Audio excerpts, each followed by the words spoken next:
Talking about indoors. So where we spend 90% of our times. I think this is a fact which is everyone is familiar with, and except that most of our time is something that we are spending indoors. And there is a saying, because it's backed by research, then it can be as 50 times more polluted than the outer air, because it combines with the pollutants indoors along with the pollution outside, and it multiplies. And I want to touch base upon this particular point. So I'll take you to a short video. That's just a 2 minutes video, wherein airborne pollutant and probably its effects on the human health. And this is a video by Breathe Life, a global campaign of WHO, World Health Organization, and World Bank to promote and to mobilize the different parts of the world to talk about clean air. So just have a look. Air pollution. It lurks all around us, preying on the young and old. It slips unnoticed past your defenses and assaults your lungs, heart, brain. Its deadliest weapons are invisible, poisonous particles that can be as small as a molecule. With every breath, they break through your lungs' protective barriers. There, they trigger inflammation as your system tries desperately to fight back. But these tiny intruders penetrate those defenses, lodging toxic compounds even deeper, sowing the seeds of cancer. They slide straight into your bloodstream, sabotaging your entire body. They inflame and constrict your blood vessels, increasing blood pressure until, one day, causing a stroke. The particle prowlers dislodge fatty plaque that may have built up from your diet. They weave clots that could be deadly blockers of blood flow to your heart or brain. With each new case of heart attack, stroke, lung disease, or cancer, air pollution adds another life to the hit list. Let's stop this invisible killer. The idea of this video is not to scare anyone, but this is what we are looking at. This is the ground reality today. So there is a study. I want to take your notice to the phrase is very catchy. You know, how much longer would you live if you breathe clean air? I think that's what is more important now. In past 5 6 years, especially after COVID, people have been worried that what they are inhaling. And there is a study published by the University of Chicago, which actually calculates and tells that how much longer would a person will be, living when it comes to living in a cleaner air area. So now looking at the India perspective, I think we don't want to be in the top list when it comes to the category wherein air quality is talked about. If you look at the stats wherein a person living in Delhi NCR region is losing out on 10 plus years in everyday's life. So this is a point wherein everybody has to be concerned about that what they are inhaling. And when the government at the larger scale, the bodies are working on containing the pollution outdoors, there has to be companies and stakeholders talking about indoors, and that's something that we at Camphil are doing. If you look at the WHO guidelines for key pollutants in the air till 2005 to 2021, the as you can see out here, just yeah here. So the air quality guidelines for up to an average of 24 hours was 25 for PM 2.5 particles. And when we're talking about PM10, it was 50. Now, looking at 2021, this parameter has brought down by almost 40% because it's important. The finer particles are more harmful to you.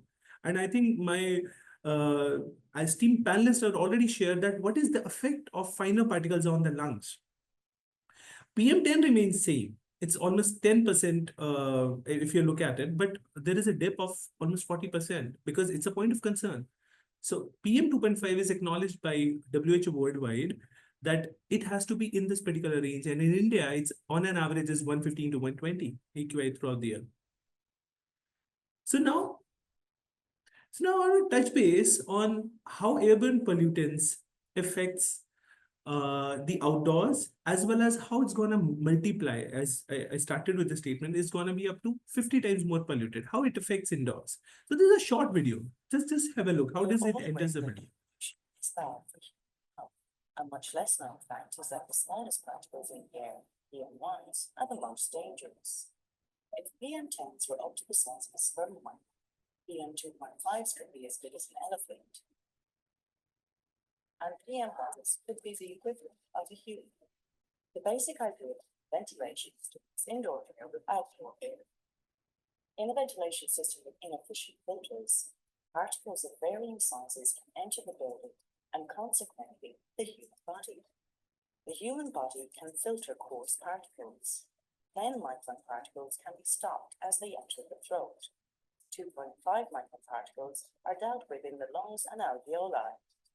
PM1s, however, penetrate into the bloodstream and can contribute to serious illness. Not only can particle pollution affect your workforce, it can have serious adverse effects on your production process. Contamination, particle pollution can cause major interruption to your production line and your final product. Effective filters in the ventilation system can prevent the majority of particles in the outdoor air from making their way indoors. Using the right air filter will not only help you to maintain healthy indoor air quality, it will help you to save energy and money. Filter. All right, so the idea of this particular video was to state that how does it enter into a building? How does it affect human health? How does it affect the processes? So in addition to, saving on the human health, so we'll touch base on the human aspect here in this discussion. But Camphil in general, we provide the solutions throughout the range of filtration process, whether we talk about people, whether we talk about processes and environment in totality. So here in this slide, as you can see that it's generated from industries and different sources of contamination, and then they enter our homes, offices, schools through open doors, windows, ventilation systems. Adding to that, I mean, there are indoor sources of pollutants. So like cooking, cleaning, furnishing, paints, disinfectants that we use on a dangerous spaces. So common focus is primarily on PM10 and PM2.5. The most of the conversation around air pollution is always focused on PM10 and PM2.5. Particulate matter small enough to penetrate deep into our lungs. So that's PM1. As we consume, 1 kg of food every day and probably 2 to 3 liters of water or any other fluid in daily basis, but we consume up to 15 kgs. And I think it has to be in our top priority that what we are inhaling. Few decades ago, we used to talk about that what kind of water we are taking in. We always go to shops and ask for the bottled water nowadays because people are concerned about the water they're drinking. But that's something that you are taking in for 2 to 3 liters. But how about the air, which is 15 kgs a day? So our focus at Camphil is on PM1 and the awareness part of it, because right now I'm in a domain which is looking after the marketing and communications for the particular brand, and Camphil has been in this industry for more than 6 decades, so 60 years. And the focus when it comes to people, it's always about PM1, particulate matter 1.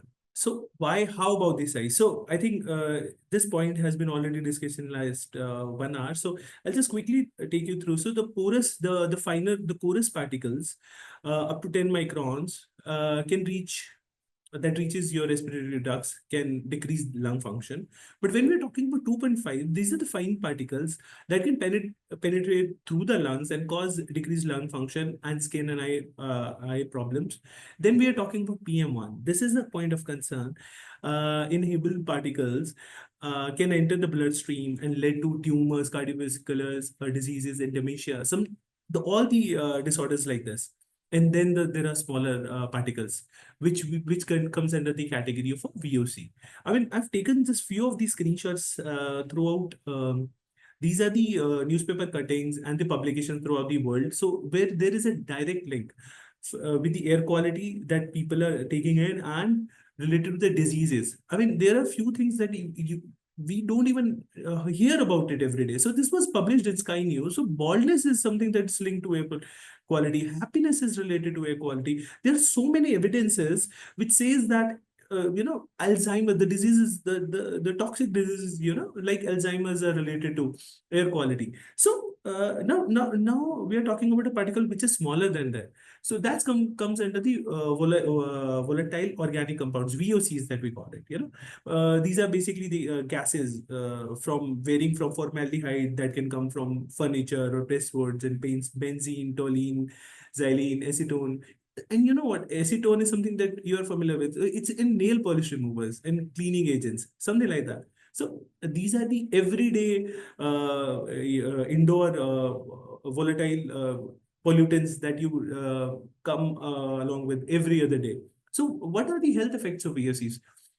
So there was a study done in NTU, Nanyang Technical University in Singapore, which states that it affects creativity. How they have done it? So they have taken 92 participants, the sample set of 92 participants inside a room, and they have just given a Lego set.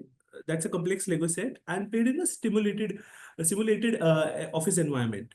Now the simulation shows the results were lower when the TVSA levels were reduced by almost negligible. The creativity increased by 11.5%, and that's big. That's big in number. That's a significant sample size, and the creativity increased by more than 11%.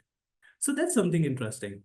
Even I won't take you through the numericals of it, because there was another case study done in New York, and that was published by New York Times. So 1/3 of the employee loses 1 hour per day just because the office environment does not support their daily health. And when this was on 13th and 14th floor, everything was done in a calculated basis, and we have converted this in INR, and it's huge money. If you're looking at the year cycle for the observant time period. We are Swedish multinational, 60 long years. Maxim is our president. These are different business areas. I think I'm gonna wind up here and handing over to Shraddha. Thank you so much for inviting. Thank you.